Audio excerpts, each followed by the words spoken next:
Shalom. When I was younger, I used to be this little guy. Though I was still 6'4", I weighed about 150. I weigh almost double that now. I used to be very timid though, and with that, people would take advantage of it. I also was very silent.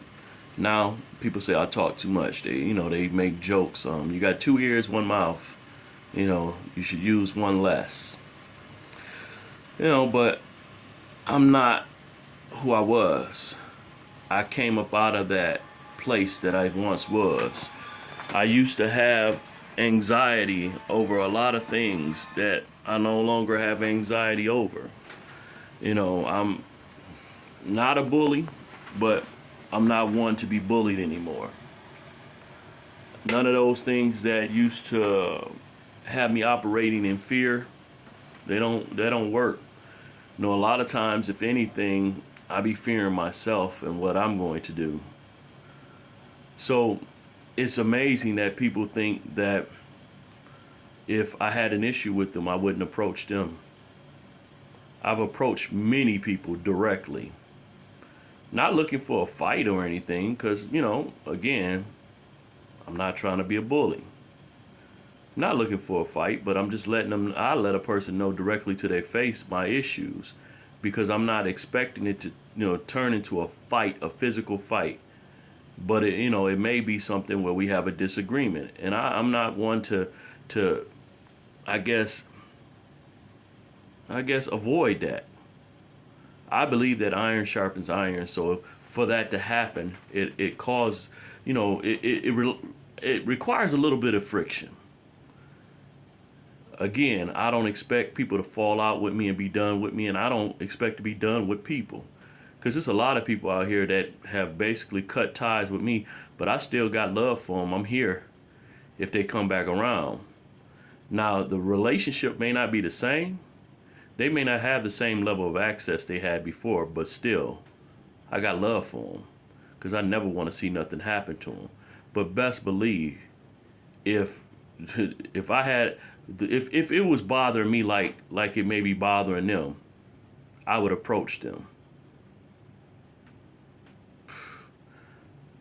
Sometimes I've approached people and they've basically, instead of, dealing with it, they've cut ties.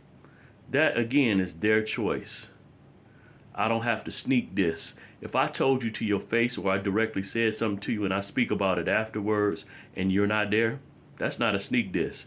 You already know well ahead how I felt, what I was saying, and what I was going about and how I was going about dealing with it. People need to stop playing these games and mature.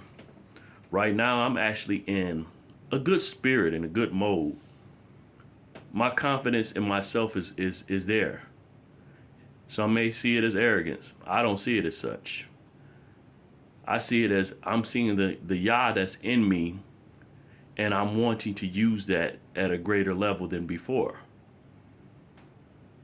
That confidence is not specifically in me alone. It's in the Yah that's in me. The fact that even though I operate or I've dealt with so many injuries and hurts, in my spiritual man as well as my natural man, Yah has still shown me that he loves me over and over. And so I'm confident that I'm his. And so I minister from that boldly, with passion.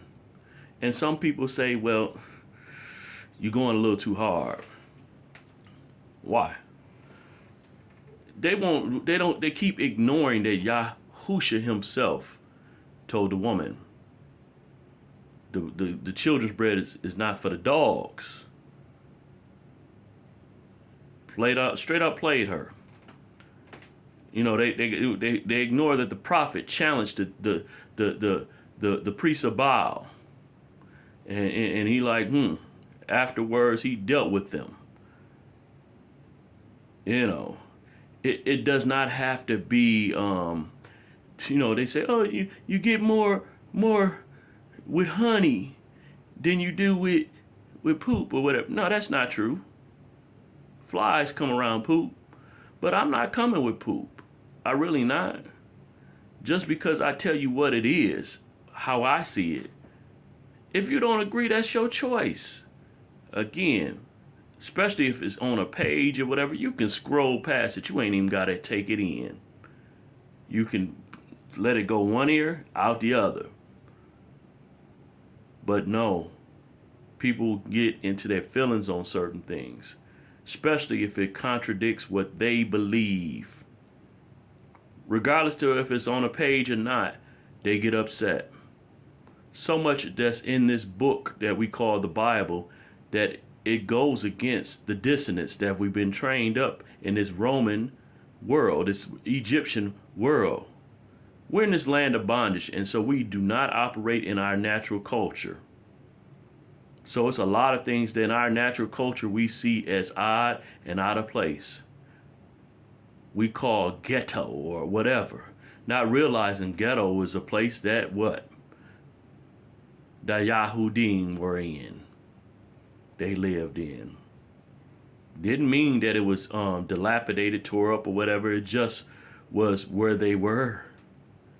But now we see the ghettos is the worst place ever. You know, we don't look at what words mean and stuff like that. We just take in because we're from, you know, we're grown up in this culture. That's all we know. That's all we know. Again, if you got an issue with me, okay. You say you think I'm sneak dissing, then approach me. Challenge me on it. I'm not going to give you no physical fight unless you bring in a physical fight to me. That's not what I'm about. Though I'm a man of war, I'm also a man of peace. True shalom comes sometimes through war. But I ain't trying to war with my own brothers. I ain't trying to war with flesh. I'm battling principalities almost all the time. People ain't my enemy. And best believe, if you know me, you really know me. I'm not competing with you. I'm competing with me, trying to be a better me every day. I don't got no time to compete with you. Most of the time, other people ain't even in my spectrum like that. I'm not even thinking about them like that. If things come up on my timeline, I may speak to it and address it, but otherwise, if I got something to say to you, I'm going to say it to you. All right. I just wanted to say this before I got out of here and got into this work day. You know, get to my Job. All right. Hallelujah. Shalom. Hallelujah. You know what it is. You know what it is.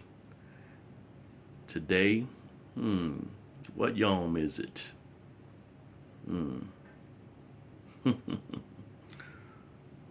Boker Tov. Hallelujah. Shalom.